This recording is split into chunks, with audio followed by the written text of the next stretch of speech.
ಅದರಲ್ಲೂ ಬೆಳಗಾವಿ ಅನ್ನುವಂತಹ ವಿಚಾರಕ್ಕೆ ಬಂದ್ರೆ ತುಂಬಾ ಇಂಪಾರ್ಟೆಂಟ್ ಜಿಲ್ಲೆ. ಅಲ್ಲಿ ಬಂದಾಗ ಲಕ್ಷ್ಮಣ್ ಸವದಿ ಅವರಿದ್ದಾರೆ, ಲಕ್ಷ್ಮಿ ಹೆಬ್ಬಾಳ್ಕರ್ ಅವರಿದ್ದಾರೆ, ಹಾಗೆ ಅಶೋಕ್ ಪಟ್ಟಣ್ ಕೂಡ ಇದ್ದಾರೆ. ಇಲ್ಲಿ ಯಾರು ಅಂತ ಹೇಳಿ ಮಿನಿಸ್ಟರ್ ಆಗ್ತಾರೆ, ಯಾರಿಗೆ ಕೊಡ್ತಾರೆ, ಯಾರಿಗೆ, ಅದರಲ್ಲೂ ನಿನ್ನೆ ಸಂಚಿಕೆಯಲ್ಲಿ ಕೂಡ ನಾವು ಮಾತನಾಡುವಂತಹ ಸಂದರ್ಭದಲ್ಲಿ ಹೇಳ್ತಿದ್ವಿ ಎಷ್ಟು ಬೆಳಗಾವಿ ಇಂಪಾರ್ಟೆನ್ಸ್ ಇದೆ ಅನ್ನುವಂತಹ ವಿಚಾರಕ್ಕೆ ಸಂಬಂಧಪಟ್ಟಂತೆ. ಎಸ್, ನಿಶ್ಚಿತ. ಏನಾಗಿದೆ ಅಂದ್ರೆ ಬೆಳಗಾವಿಯಲ್ಲಿ 18 ಜನ ಶಾಸಕರು, ಬೆಳಗಾವಿ ಜಿಲ್ಲೆಯಲ್ಲಿ.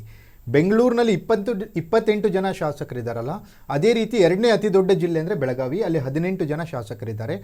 ಈಗಾಗಲೇ ಆಲ್ರೆಡಿ ಜಾರಕಿಹೊಳಿ ಫ್ಯಾಮಿಲಿ, ಸತೀಶ್ ಜಾರಕಿಹೊಳಿ ಈಗ ಅಲ್ಲಿ ಮಿನಿಸ್ಟರ್ ಆಗಿದ್ದಾರೆ. ಇನ್ನು ಇಬ್ಬರು ಆಗ್ಬೋದು ಬೆಳಗಾವಿಯಲ್ಲಿ ಅನ್ನುವಂಥ ಮಾತುಗಳಿದ್ದಾವೆ. ಯೂಶ್ವಲಿ ಕಳೆದ ಬಾರಿ ಬೆಳಗಾವಿಯಿಂದ ಇಬ್ಬರು ಮಂತ್ರಿಗಳಾಗಿದ್ರು, ಒಬ್ರು ಸತೀಶ್ ಜಾರಕಿಹೊಳಿ ಮತ್ತೊಬ್ರು ಲಕ್ಷ್ಮಿ ಹೆಬ್ಬಾಳ್ಕರ್. ಆದರೆ ಈ ಬಾರಿ 3 ಜನ ಆಗ್ಬೋದು ಅನ್ನೋ ಥರದಿದೆ. 3 ಜನ ಆಗ್ತಾರೆ ಅಂದರೆ ಲಕ್ಷ್ಮಣ ಸವದಿ ಅವ್ರು ಆಗ್ತಾರಾ, ಲಕ್ಷ್ಮಿ ಹೆಬ್ಬಾಳ್ಕರ್ ಆಗ್ತಾರ ಅನ್ನುವಂಥದ್ದು. ಅವರಿಬ್ಬರಲ್ಲಿ ಒಬ್ರು ಆಗ್ತಾರೆ. ಇನ್ನುಳಿದ ಒಂದು ಸ್ಥಾನಕ್ಕೆ ನೀವು ಹೇಳಿರೋ ಪ್ರಕಾರ ಅಶೋಕ್ ಪಟ್ಟಣ್ ಅವ್ರ ಹೆಸರು ಕೇಳಿ ಬರ್ತಾ ಇದೆ, ಪ್ರಕಾಶ್ ಹುಕ್ಕೇರಿ ಅವ್ರ ಹೆಸರು, ಗಣೇಶ್ ಹುಕ್ಕೇರಿ ಅವ್ರ ಹೆಸರು ಕೇಳಿ ಬರ್ತಾ ಇದೆ. ಯಾರಾಗ್ತಾರೆ ಅನ್ನುವಂಥದ್ದು. ಮತ್ತೆ ಇವರು ಬೆಳಗಾವಿಯ ರಾಜು ಶೇಟ್ ಅಂತ ಇದ್ದಾರೆ, ಅವ್ರು ಆಗ್ತಾರಾ ಅಂತ. ಅಂದರೆ ಬೆಳಗಾವಿಯಲ್ಲಿ 3 ಜನ ಆಗಬೇಕು. 3 ಜನರಲ್ಲಿ ಸತೀಶ್ ಆಲ್ರೆಡಿ ಇದ್ದಾರೆ, ಇನ್ನಿಬ್ಬರು ಆಗಬೇಕು. ಇನ್ನಿಬ್ಬರಲ್ಲಿ ಒಬ್ರು ಮಾತ್ರ ಯಾರು ಸೌದಿ ಆಗ್ತಾರೆ, ಇಲ್ಲ ಹೆಬ್ಬಾಳ್ಕರ್ ಆಗ್ತಾರೆ. ಅವರಿಬ್ಬರಿಗೂ ಸಿಗುತ್ತೆ ಅನ್ನೋದಿತ್ತೆ ಅಲ್ಲ, ಅದೀಗ ಹೋಯ್ತು. ಲಕ್ಷ್ಮಣ್ ಸವದಿ ಅವರಿಗೆ ಅಲ್ಲಿ ಅವಕಾಶ ಸಿಗೋ ಸಾಧ್ಯತೆ ದಟ್ಟವಾಗಿದೆ. ಲಕ್ಷ್ಮಿ ಹೆಬ್ಬಾಳ್ಕರ್ ಅವರು ಅಲ್ಲಿ ಸಮಾಧಾನ ಪಡ್ಕೊಳ್ಳುವಂಥ ಒಂದು ಸಾಧ್ಯತೆ ಬರಬಹುದು. ಜೊತೆಗೆ ಬೆಳಗಾವಿಯಿಂದ 3ನೇ ಸ್ಥಾನಕ್ಕಾಗಿ ಅಶೋಕ್ ಪಟ್ಟಣ್ ಕೂಡ ಟ್ರೈ ಮಾಡ್ತಾ ಇದ್ದಾರೆ.